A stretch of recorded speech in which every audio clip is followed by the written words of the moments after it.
Hi friends, welcome to daily current affairs.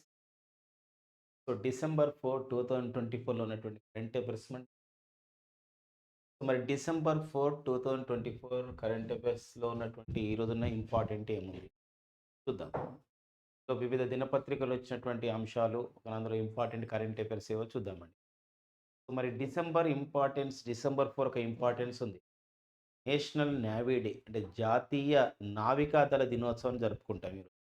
ప్రతి సంవత్సరం కూడా ఒక జాతీయ నావికాదళ దినోత్సవాన్ని డిసెంబర్ 4 నిర్వహిస్తున్నాం. ఈసారి డిసెంబర్ 4, 2024 జాతీయ నావికాదళ దినోత్సవానికి ఏ నగరం ఈసారి ఆతిథ్యం ఇస్తుంది? ఎక్కడ ఈసారి సెలబ్రేషన్ జరుగుతున్నాయి? సో దానికి సంబంధించిన విశేషాలు చూద్దాం. అండ్ నెక్స్ట్ వచ్చేసి భారత సైన్యానికి 480 నాగాస్త్ర 1 డ్రోన్లని భారత సైన్యానికి అప్పగించడం జరిగింది. ఒక ప్రైవేట్ సంస్థ చేత అభివృద్ధి చేయబడేటువంటి ఈ యొక్క డ్రోన్లు అన్నమాట. ఇవి నాగాస్త్ర 1. దానికి సంబంధించిన విశేషాలు చూద్దామండి. అంతేకాకుండా ఆంధ్రప్రదేశ్ రాష్ట్ర మంత్రిమండలి ఏపీ ఐటీ పాలసీ 2024-29ని ఆమోదించడం జరిగింది. దానిలో ఉన్న కొన్ని ముఖ్యాంశాలు చూద్దామండి. సో తెలంగాణ రాష్ట్ర ప్రభుత్వం ఫిబ్రవరి 1, 2025 నుండి వెళ్ళు నవ్ అనే కార్యక్రమాన్ని ప్రారంభిస్తుంది. అది దేనికి సంబంధించిందో చూద్దాం. నెక్స్ట్ వచ్చేసి మనకి అంతర్జాతీయ అంశాల్లో మరి దక్షిణ కొరియాలో ఎమర్జెన్సీని విధిస్తున్నట్లు మరి ఆ దేశ అధ్యక్షుడు ప్రకటించడం జరిగింది. ఆ విశేషాలు ఏదో చూద్దామండి. అంతేకాకుండా సౌదీ అరేబియాలోని రియాద్‌లో జరుగుతున్నటువంటి ఒక నా మనకి United Nations convention on the combat desertification ఎడారి వ్యతిరేకరణ సదస్సు. ఆ సదస్సులో మన కేంద్ర అటవీ పర్యావరణ శాఖ మంత్రి అయినటువంటి భూపేంద్ర యాదవ్ గారు పాల్గొనడం జరిగింది. దానికి సంబంధించిన విశేషాలు చూద్దామండి. అండ్ నెక్స్ట్ వచ్చేసి కేంద్ర అటవీ పర్యావరణ మంత్రిత్వ శాఖ చేత ఇప్పుడు మన దేశంలో 57వ టైగర్ రిజర్వ్‌గా 57వ జాతీయ పులుల అభయారణ్య ప్రాంతంగా ప్రకటించబడింది. సో రతాపని టైగర్ రిజర్వ్ అది ఎక్కడుంది? ఆ విశేషాలు చూద్దామండి. అండ్ నెక్స్ట్ వచ్చేసి మనకి ప్రపంచ అందుల క్రికెట్ కప్‌ని 2025లో ప్రపంచ అందుల క్రికెట్ కప్‌ని మరి 2025లో భారత్ నిర్వహిస్తుందండి 2025లో. సో దానికి సంబంధించిన విశేషాలు చూద్దాం. ఇవి మనకి ఇంకా వీటితో పాటుగా మరికొన్ని కరెంట్ అఫైర్స్ కూడా ఉన్నాయి. వాటిపైన మనం వివరణాత్మకంగా చూద్దామండి. సో ఇగ మన కరెంట్ అఫైర్స్ సెషన్‌లోకెళ్ళడానికన్నా ముందు మనకి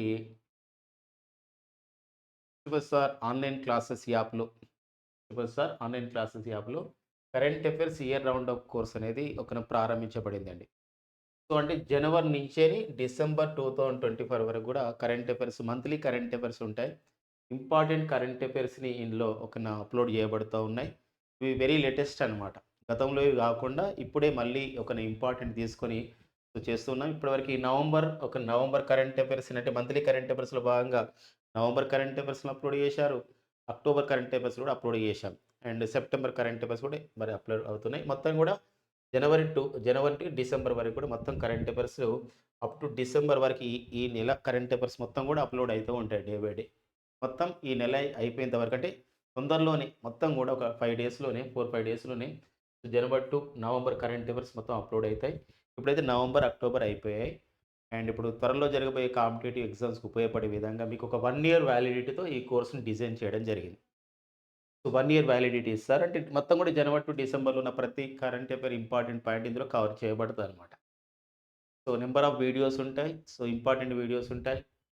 దీనికైతే మనకి 1 ఇయర్ వ్యాలిడిటీతో రూ. 1,500. బట్ ఆఫర్ ప్రైస్ కింద మాత్రం ఈసారి రూ. 399 ఇవ్వడం జరిగిందనమాట. ఇది ఖచ్చితంగా ఉపయోగపడితే ఈ current affairs.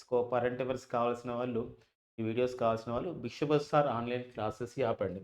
So Google Play స్టోర్‌లో మనకి Big Bazar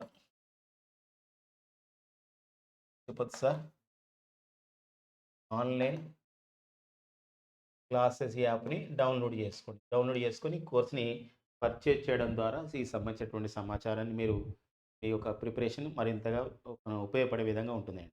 thank you friends. ఇప్పుడు మనము ఆహ్, ఇప్పుడు డిసెంబర్ 4, 2024లో ఉన్నటువంటి కరెంట్ అఫైర్స్ డిస్కస్ చేద్దాం. మరి డిసెంబర్ 4లో మనకున్నది డిసెంబర్ 4 ఇంపార్టెన్స్ ఒకటి. సో మరి డిసెంబర్ 4 ఇంపార్టెన్స్ ఏముంది? డిసెంబర్ 4 ఇంపార్టెన్స్ మనం ఇంతవరకు డిస్కస్ చేశాం. డిసెంబర్ 4, 2024 ఇంపార్టెన్స్ వచ్చేసి జాతీయ నావికా దళ దినోత్సవం అండి. National navy day. జాతీయ నావికా దళ దినోత్సవంగా జరుపుకుంటామండి. నావికా దళ దినోత్సవం జరుపుకుంటాం. ప్రతి సంవత్సరం కూడా డిసెంబర్ 4ని. సో, ఎక్కువగా మనం నావికా దళ దినోత్సవాన్ని అంటే సో, ఒక విశాఖపట్నంలో నిర్వహించుకోవడం జరిగేది ఇంతవరకు. బట్ ఈసారి మాత్రం డిసెంబర్ 4, 2024 జాతీయ నావికా దళ దినోత్సవానికి ఈసారి వేదిక ఎక్కడంటే పూరి. ఒడిషా రాష్ట్రంలోని పూరి అనేది ఒక వెన్యూగా నిర్వహించడం జరుగుతుంది. అక్కడ వేదిక అనమాట ఈసారి. సో, అదొక నేపథ్యం. అంటే తూర్పు నావికా దళంలో పర్టిక్యులర్‌గా తూర్పు నావికా దళం అనేది అంటే తూర్పు నావికా కమాండ్ అని చెప్పేసి అంటాం. ఈస్టర్న్ క ఈ యొక్క ఈ ఈస్టర్న్ కమాండ్ అనేది చాలా మనకి ఒక ఈస్టర్న్ కమాండ్ ఎంతో ముఖ్యమైనది భారత నావికా దళంలో. 1971లో గూడా ఇప్పుడు మనకి బంగ్లాదేశ్ ఏర్పడుతున్నటువంటి క్రమంలో తూర్పు పాకిస్తాన్, బంగ్లాదేశ్ ఏర్పడుతున్న క్రమంలో గూడా ఎంతో గొప్ప పోరాట ప్రతిమను చూపించింది మనకి ఒక తూర్పు కమాండ్ అనమాట. తూర్పు నావల్ కమాండ్, తూర్పు నావికా సమితి కమాండ్.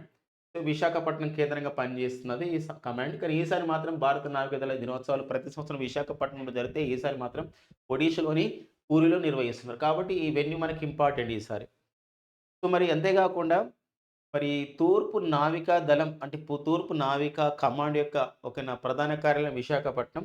వెస్ట్ బెంగాల్, ఒడిషా, పుదుచ్చేరి, తమిళనాడు, ఆంధ్రప్రదేశ్ సంబంధించినటువంటి సముద్ర తీర ప్రాంతాల్ని అంటే ఆ రాష్ట్రాలతో ఉన్నటువంటి సముద్ర తీర ప్రాంతాన్ని కాపాడుతూ ఉంటుంది. తీర ప్రాంత గస్తీని చేపడుతుంది ఈ సంస్థ అనమాట.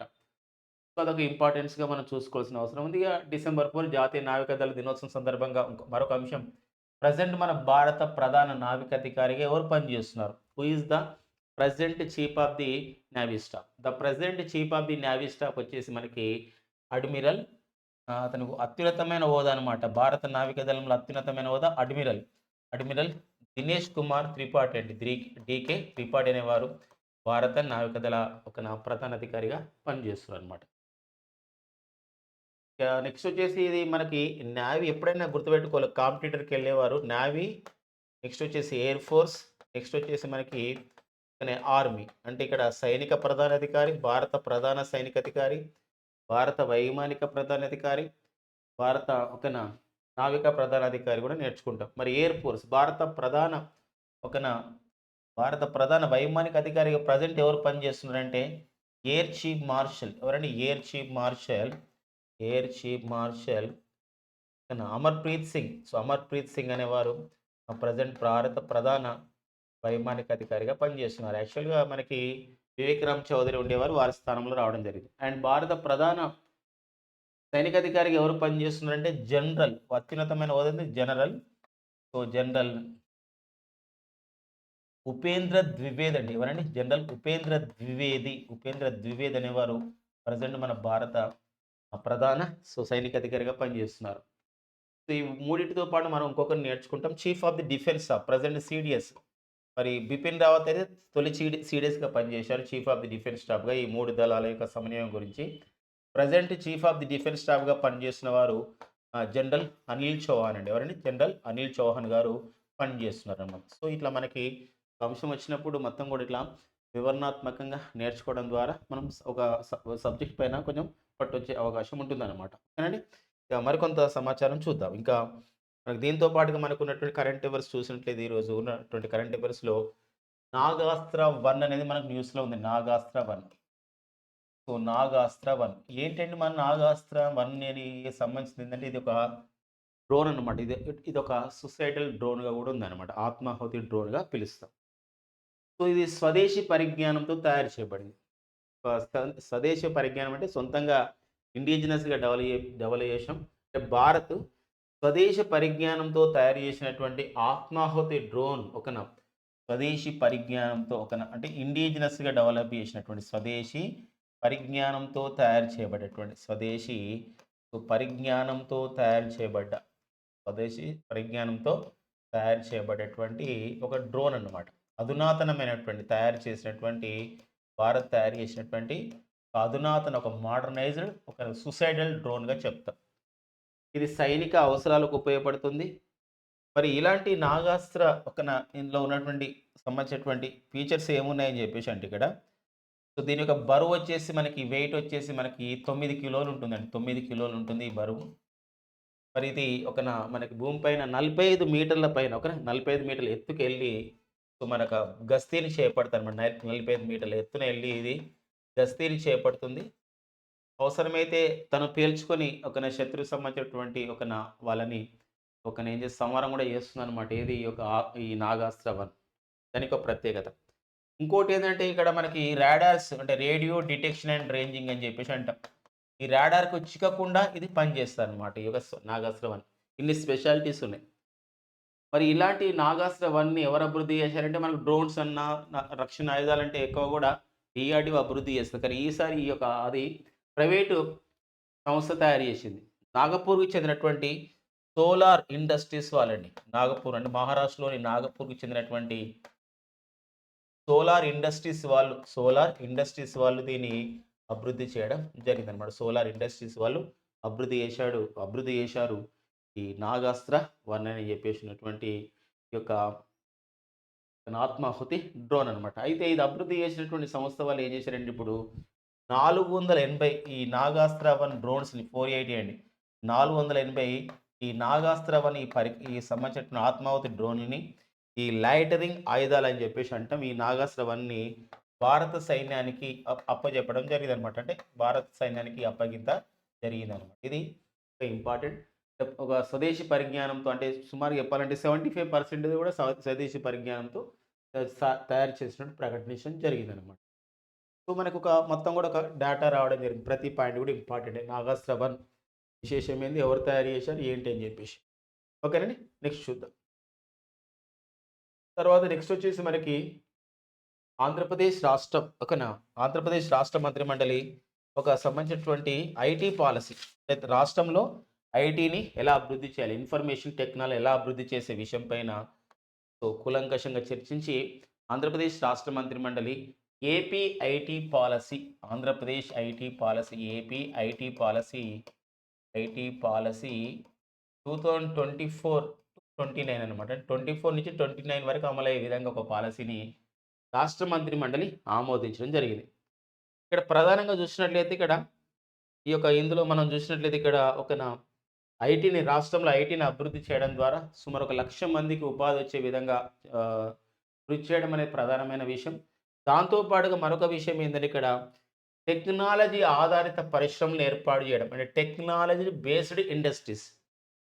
దీని ప్రధానమైన ఉద్దేశ్యం ఏంటంటే టెక్నాలజీ ఆధారితమైనటువంటి పరిశ్రమలను ఏర్పాటు చేయడం. అంటే టెక్నాలజీ ఆధారిత పరిశ్రమలని ఏర్పాటు చేయడం అనేది ఒక ప్రధానమైన ఉద్దేశం.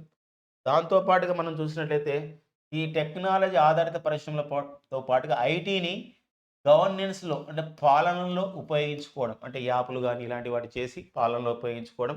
దాంతో పాటుగా ఎంటర్‌ప్రెన్యూర్ ఎకోసిస్టమ్ అంటే అర్థం ఏందంటే ఎంటర్‌ప్రెన్యూర్స్ అంటే కొత్త మంది ఆ విధంగా అంటే కొత్త వాళ్ళని ఇందులో ఎంటర్‌ప్రెన్యూర్స్‌ని అంటే కొత్త పారిశ్రామికవేత్తలని ఆ విధంగా అవకాశం కల్పించే విధంగా కొత్త పరిశ్రమలు ఏర్పాటు చేసే విధంగా ఎంటర్‌ప్రెన్యూర్ ఎకోసిస్టమ్‌ని అభివృద్ధి చేయడం. ఈ 3 అంశాలు ఇందులో ప్రధానంగా ఉన్నాయండి. అంతేకాకుండా ఏపీ ఐటీ పాలసీ మనకేందంటే ఐటీ కేంద్రాలను ఏర్పాటు చేయాలి. మానవ వనరులని మనం ఎంకరేజ్ చేసుకోవాలంటే ఇందులో ఐటీ కోర్సులను ఏర్పాటు చేస్తాం. అంతేకాకుండా నైపుణ్యాలను కూడా కల్పిస్తాం. బీటెక్ స్టూడెంట్స్‌కి. ఈ 3 అంశాలు కూడా ఉంటాయి. కానీ మెయిన్‌గా ఇవి గుర్తుపెట్టుకోవాలి. ఏపీ ఐటీ పాలసీ టెక్నాలజీ ఆధారిత పరిశ్రమలను ప్రోత్సహిస్తుంది. పాలనలో ఐటీని ప్రవేశపెట్టేటట్టు చేస్తుంది.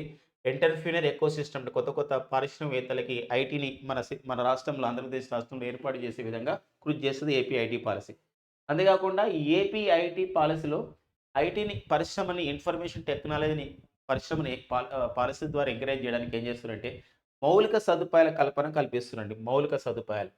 మరి మౌలిక సదుపాయాల కల్పన గురించి మౌలిక సదుపాయాల కల్పన. మౌలిక సదుపాయాల కల్పన గురించి ఏపీ ఐటీ పాలసీలో నారా చంద్రబాబు నాయుడు గారి నేతృత్వంలో ముఖ్యమంత్రి గారి నేతృత్వంలో సమావేశమైనటువంటి రాష్ట్ర మంత్రిమండలి తీసుకున్న నిర్ణయాలలో ఏపీ ఐటీ పాలసీలో మౌలిక సదుపాయాల కల్పన గురించి ఎలాంటి సంబంధించినటువంటి విషయాలు చెప్పడం జరిగిందంటే కోవర్కింగ్ స్పేసెస్ అంటే ఏంటంటే ఐటీ పరిశ్రమలు ఏర్పాటు అవుతున్న క్రమంలో ఈ కోవర్కింగ్ ప్లేసెస్ అంటే ఒకటే పరిశ్రమ ఏర్పాటు చేయడం కాదు, మరికొన్ని పరిశ్రమలు కూడా ఒకటే దగ్గర ఏర్పాటు చేస్తారు. ఇంకొకటి ఏంటంటే నైబర్హుడ్ వర్క్ స్పేస్. ఒక నైబర్హుడ్ అంటే వేరే అంటే ఇతర ఇండస్ట్రీస్ అంటే ఒక ఐటీ పరిశ్రమలో వివిధ సంబంధించినటువంటి ప్రాజెక్ట్స్ ఉంటాయి. అలాంటప్పుడు ఇక్కడ నైబర్‌హుడ్, నైబర్‌హుడ్ వర్క్ స్పేస్‌ని గూడా వేరే వాళ్ళొచ్చి ఏర్పాటు చేసే విధంగా ఉంటాయి. దాంతో పాటుగా ఇంకోటేంటంటే ఐటీ కంపెనీస్‌ని పెద్ద పెద్ద ఐటీ కంపెనీస్‌ని గూడా ఏర్పాటు చేయడం ద్వారా మొత్తానికైతే మౌలిక సదుపాయాల కల్పన గూడా కల్పించబడుతుందనమాట. ఇలా మొత్తం గూడా ఏపీ ఐటీ పాలసీ 2024, 29లో కోర్సెస్ ఎందుకోసం ఈ మధ్య కాలంలో మనకి సమాచారం ఇలా తెలుసుకున్న తర్వాత ఓన్లీ ఏపీ ఐటీ పాలసీ నేర్చుకున్న తర్వాత ఏపీ ఐటీ పాలసీ 2024, 29లో ఒక డిసెంబర్ 3, 2024న ఏపీ రాష్ట్ర మంత్రి మండలి ఆమోదించినటువంటి ఏపీ ఐటీ పాలసీ 2024, 29లో ఉన్నదేంది, లేనిదేందంటే ఇలాంటి అంశాలపైన మనం చూసుకోవాల్సిన అవసరం ఉంటుందన్నమాట. ఓకేనండి. నెక్స్ట్ వచ్చేసి మరొక విషయం అండి ఇక్కడ మనకు తెలంగాణ రాష్ట్ర ప్రభుత్వానికి సంబంధించిన మరొక విషయం ఇక్కడ ఉంది. ఏపీ తర్వాత మనకి బిల్డ్ నవ్ అనే కార్యక్రమం అండి. Build now. యాక్చువల్‌గా తెలంగాణ రాష్ట్రంలో మనకి నూతన భవనాలని అనుమతి ఇవ్వాలి. నూతన భవనాల నిర్మాణానికి అనుమతి ఇవ్వాలంటే టీజీబీ పాస్ అనేది ఒకటుంది. కానీ దీంతో పాటుగా ఇప్పుడు ఫిబ్రవరి 1, 2025 నుండి అంటే వచ్చే సంవత్సరం నుండి బిల్డ్ నవ్ అనే ఒక కార్యక్రమాన్ని అండ్ బిల్డ్ నవ్ అనే ఒక యాప్‌ని తీసుకురాబోతుందన్నమాట తెలంగాణ రాష్ట్ర ప్రభుత్వం. Build now. బిల్డ్ నవ్ అంటే నిర్మించు ప్రస్తుతం అని చెప్పేసి. అంటే భవనాలకు సంబంధించినటువంటి నిర్మాణ విషయం గానివ్వండి, ఎవరన్నా రియల్ ఎస్టేట్ వాళ్ళు లేఅవుట్స్‌ని అభివృద్ధి చేస్తారు. లేఅవుట్ అని చెప్పేసి అంటాం. అంటే ఏంటంటే కొంత భూమిని తీసుకొని ఇట్లా ఇండ్లు నిర్మించుకునే విధంగా ప్లాట్లు చేస్తారన్నమాట. అలాంటి లేఅవుట్లు. ఈ భవన నిర్మాణాలకి, లేఅవుట్‌కి అనుమతులు ఇవ్వాలి. పర్మిషన్ ఇవ్వాలి. అనుమతులను ఇచ్చే విషయం పైన ఒక కొత్త విధానం తీసుకురాబోతుంది. అది బిల్డ్ నవ్ అనే విధానం. సో, మరిది మొత్తం గూడా ఈ యొక్క నూతనంగా ఏర్పాటు చేయబోతున్నటువంటి ఈ బిల్డ్ నవ్ అనే కార్యక్రమం తెలంగాణ రాష్ట్ర ప్రభుత్వం ఫిబ్రవరి 1, 2025 నుండి అమల్లోకి రాబోతుందని జెప్పేసి తెలంగాణ రాష్ట్ర మంత్రి అయినటువంటి శ్రీధర్ బాబు గారు ప్రకటించడం జరిగింది. ఓకేనా?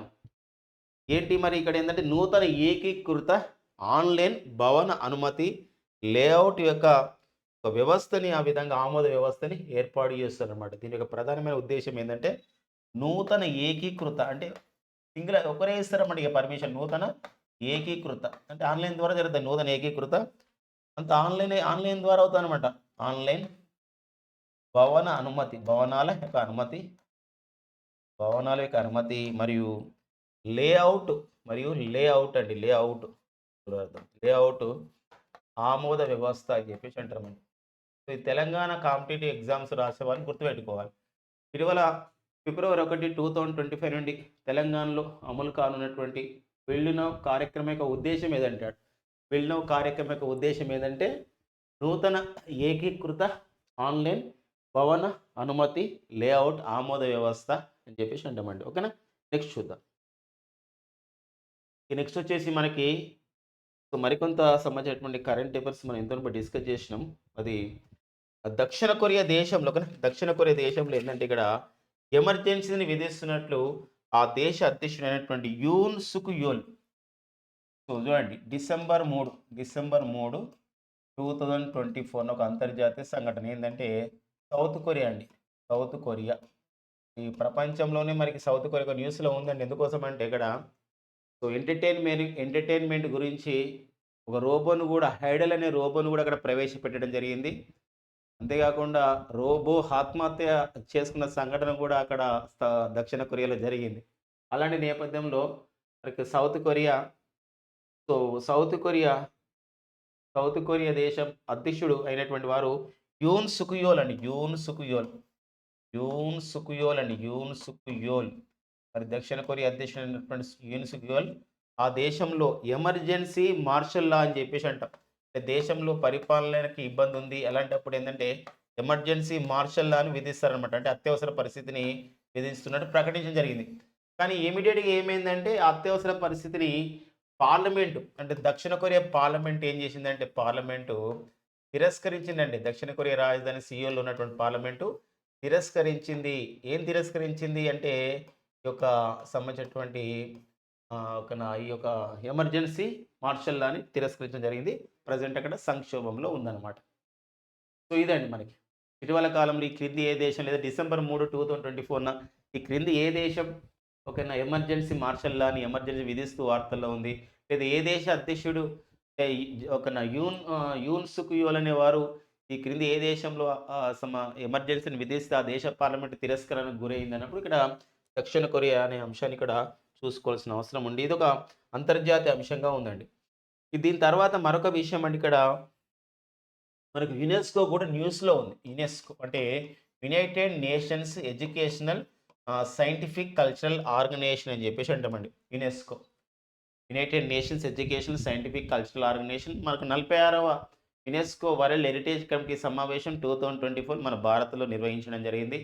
మన దేశంలో ఇప్పుడు అహోం వంశస్థులు నిర్మించినటువంటి ఓకేనా ఈ సమాధులు ఏవైతే ఉన్నాయో మనకు అస్సాంలో అవి మనకు యునెస్కో యొక్క వారసత్వ ప్రాంతం కూడా ప్రకటించడం జరిగింది. మరి యునెస్కో యునెస్కో అడ్రి అజౌల్ అనేవారు యునెస్కోకు డైరెక్టర్ జనరల్‌గా ఉన్నారు.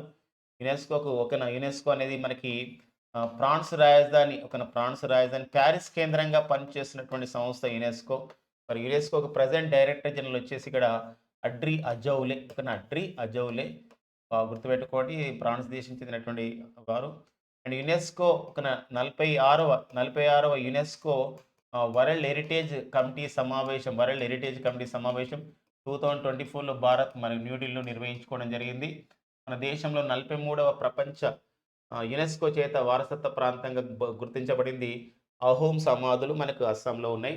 మరి యునెస్కో ఏం ప్రకటించింది ఈ మధ్యకాలంలో అంటే 2024 నుండి 2033 అండి. అంటే ఇది 10 సంవత్సరాల కాలం. 9 సంవత్సరాలు అనుకోవద్దు. ఇది కూడా లెక్క పెట్టాలన్నమాట 4 కూడా. 2024 నుండి 2033 ఇది ఒక డికేడ్. 10 సంవత్సరాలు డికేడ్ దశాబ్దం అంటాం.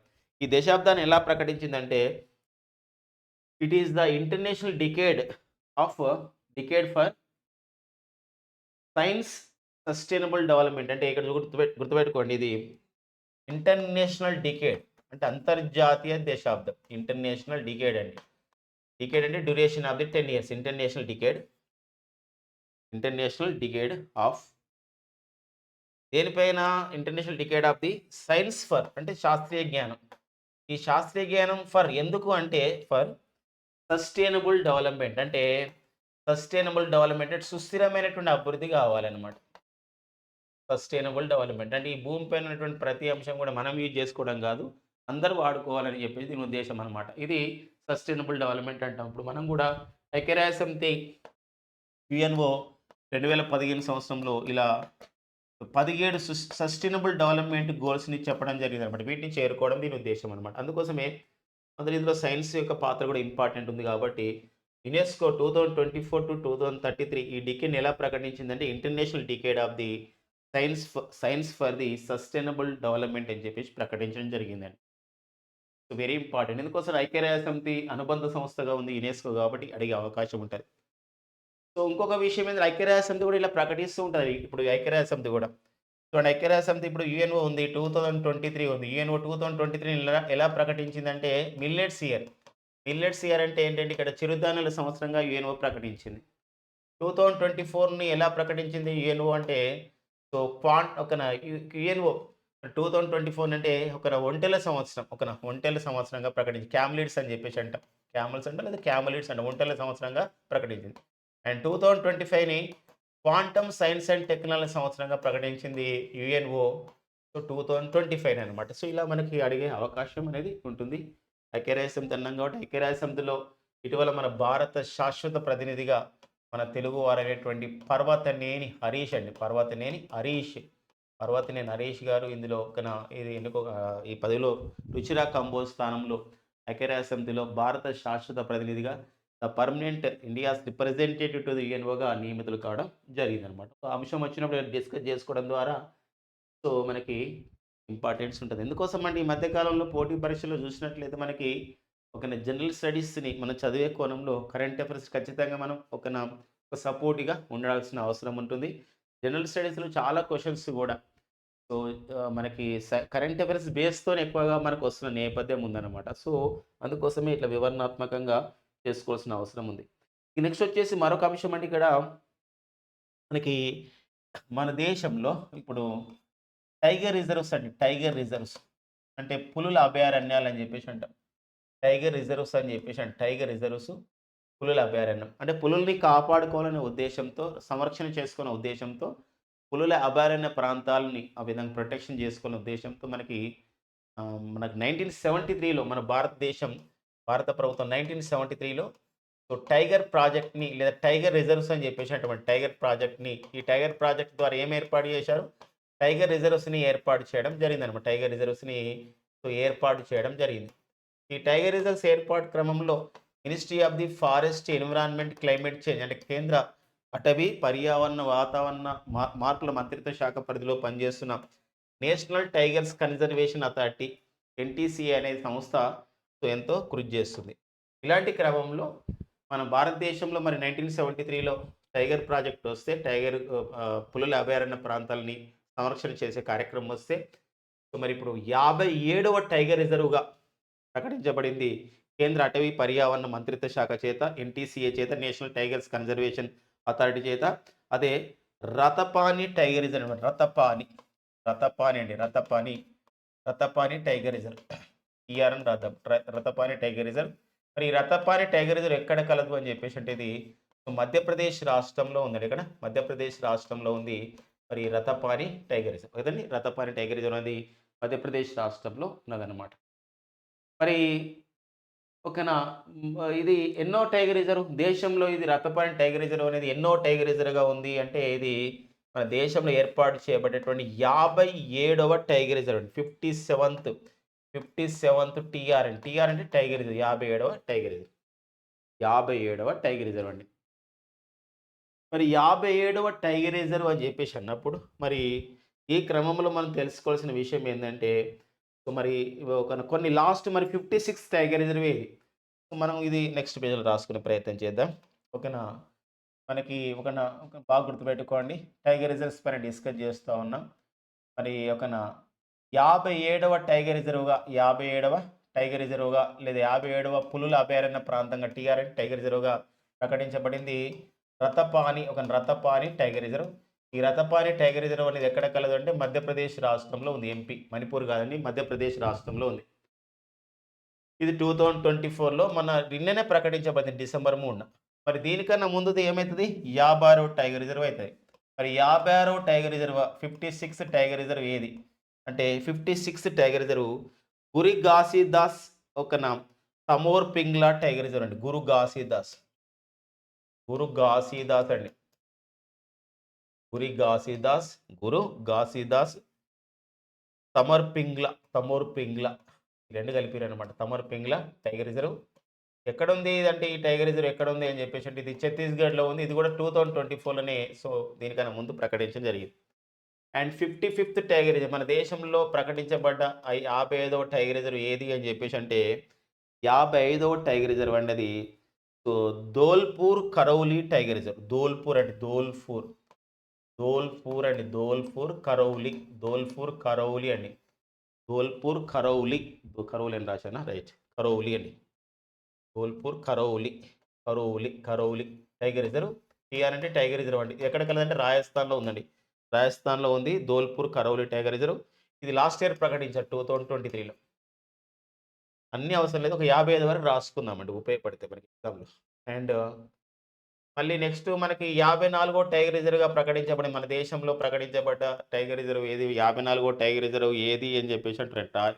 54 వీరంగన దుర్గావతి టైగర్ రిజర్వ్ అండి. Veerangana Durgavati tiger reserve. Veerangana Durgavati tiger reserve. మరి వీరంగన దుర్గావతి టైగర్ రిజర్వ్ ఎక్కడ కలదండి? ఇది కూడా మధ్యప్రదేశ్, మణిపూర్ కాదండి, ఎంపీ అండి ఇక్కడ. మధ్యప్రదేశ్, మణిపూర్ అంటే ఎంపూర్ అని రాసుకుందాం. ఇది మధ్యప్రదేశ్. ఇది కూడా 2023లో ప్రకటించారు.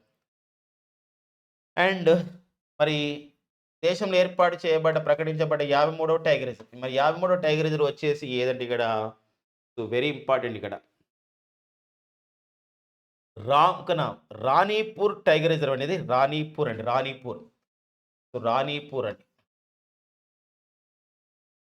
Ranipur tiger reserve.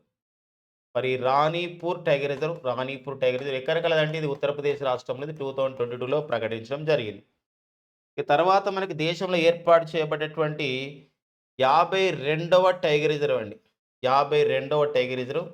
మరి 52వ టైగర్ రిజర్వ్ ఏది? దేశంలో ఏర్పాటు చేయబడ్డ 52వ టైగర్ రిజర్వ్ వచ్చేసి ఏదంటే ఇక్కడ రామ్‌గర్ విషిదారి అండి. Ramgarh Vishdhari. Ramgarh. So, Ramgarh Vishdhari tiger reserve ఎక్కడ కలదు ఇదంటే ఇది రాజస్థాన్ రాష్ట్రంలోది. ఇది కూడా మనకి 2022లో ప్రకటించడం జరిగిందనమాట. 2022లో. ఇక తర్వాత నెక్స్ట్ చూసినట్లయితే ఇక నెక్స్ట్ మనకి 51వ టైగర్ రిజర్వ్‌గా ప్రకటించబడింది శ్రీ విల్లిపుత్తూరు. మన దేశంలో శ్రీ విల్లిపుత్తూరు ఒక మేఘమలై అండి. శ్రీ విల్లిపుత్తూరు మేఘమలై. మేఘమలై, అన్నమలై గూడా అక్కడే ఉంటదండి. శ్రీ విల్లిపుత్తూరు ఓకేనా. ముదుమలై గూడా అక్కడే ఉంటది. శ్రీ విల్లిపుత్తూరు మేఘమలై చూడండి మేఘమలై. శ్రీ విల్లిపుత్తూరు మేఘమలై టైగర్ రిజర్వ్ ఎక్కడ కలదంటే ఇది ఒకన తమిళనాడు రాష్ట్రం అండి. తమిళనాడు. తమిళనాడు రాష్ట్రంలో ఏర్పాటు చేయబడింది. ఐదో టైగర్ రిజర్వ్ అనమాట. మొత్తం మీద 51వది తమిళనాడులో ఏర్పాటు చేశారు. మరి 50వ టైగర్ రిజర్వ్ దేశంలో ఏర్పాటు చేయబడ్డ 50వ టైగర్ రిజర్వ్ ఏది అని చెప్పేసంటే అదొచ్చేసి మనకి Kamlang tiger reserve my dear friends. Kamlang అండి. మరి కామ్లాంగ్ టైగర్ రిజర్వ్ ఎక్కడ కలదు అని చెప్పేసంటే అది మనకి ఈశాన్య రాష్ట్రాల్లో అరుణాచల్ ప్రదేశ్‌లో ఉంటుంది. ఒక్కోసారి మనకు లాస్ట్‌గా ఏర్పాటు చేయబడ్డటువంటి టైగర్ రిజర్వ్స్ పైన వాటిపైన కూడా అడిగే అవకాశం ఉంది. ఇప్పుడు కొన్ని కొన్ని అడుగుతూ ఉంటాడు. ఇప్పుడు బాంధవ్‌గఢ్ టైగర్ రిజర్వ్ ఈ మధ్య కాలంలో అక్కడ కొన్ని ఏనుగులు చచ్చిపోయినాయి. బాంధవ్‌గఢ్ టైగర్ రిజర్వ్ అది మనకి ఎక్కడంటే మధ్యప్రదేశ్‌లో ఉంది.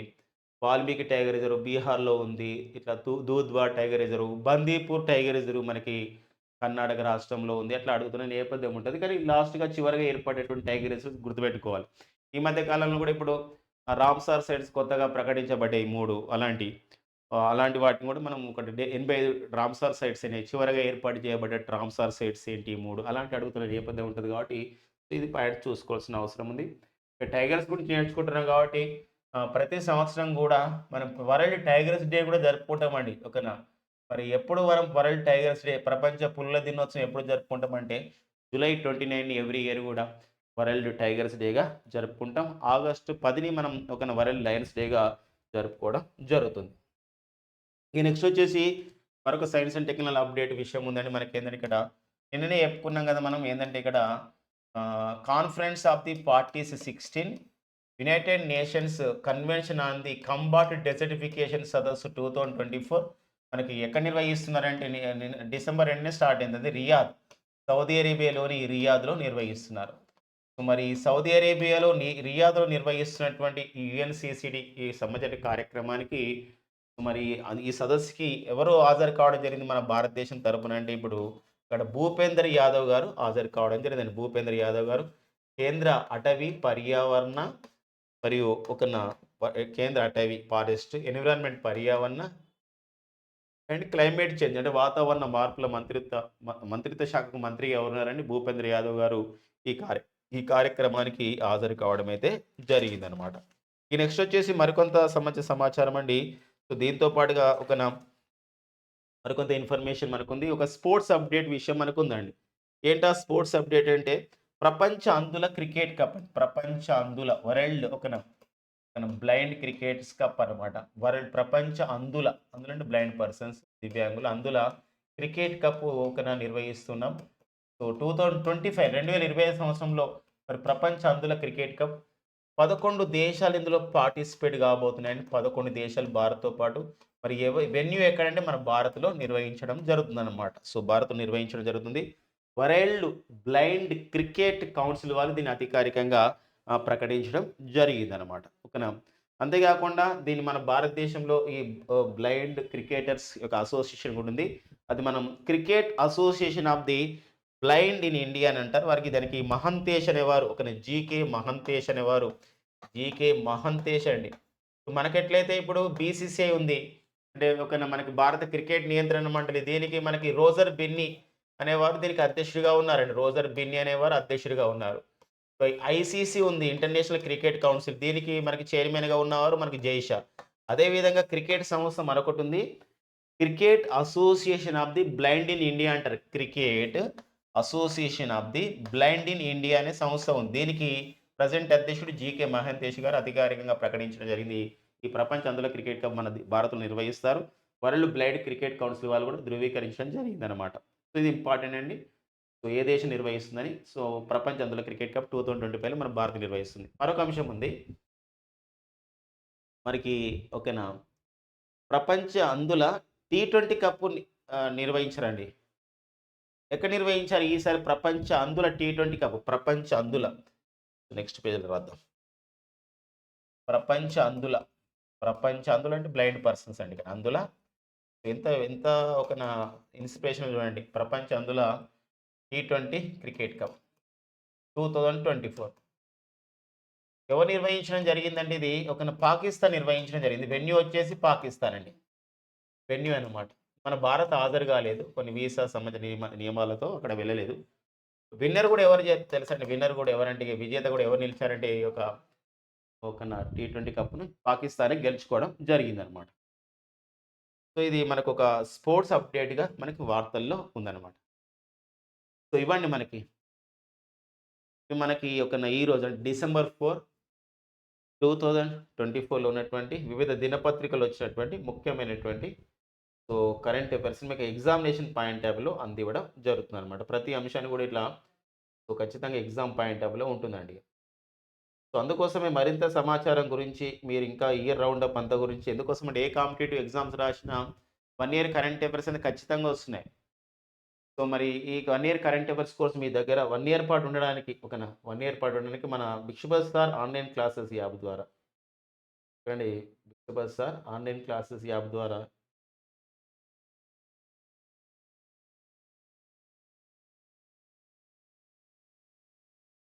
ఈ 1 ఇయర్ కోర్స్‌ని మీకు అందించడం జరుగుతుంది.